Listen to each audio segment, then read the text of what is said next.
In this video, I'll show you how to add a YouTube video in Canva.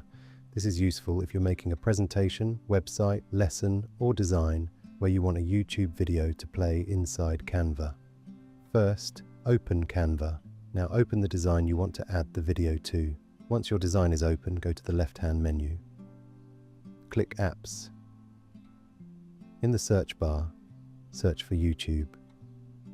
You should see the YouTube Embed app. Click the YouTube option to open it. Now you can search for the YouTube video you want to add, or if you already have the video link, copy the link from YouTube first, then paste the YouTube link into the app search box. Once the video appears, click it to add it to your Canva design.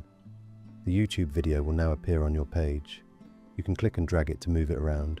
You can also resize it by dragging the corners. Place it wherever you want it to appear in your design.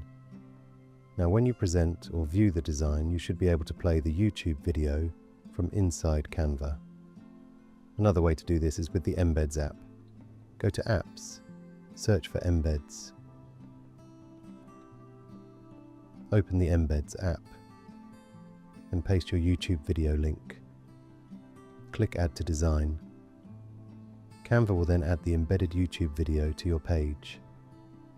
Just remember, embedding a YouTube video is different from uploading a video file. If you want the video to be part of an exported video, you may need to upload the actual video file instead. But if you want a playable YouTube video inside a Canva design or presentation, this is the easiest way to do it.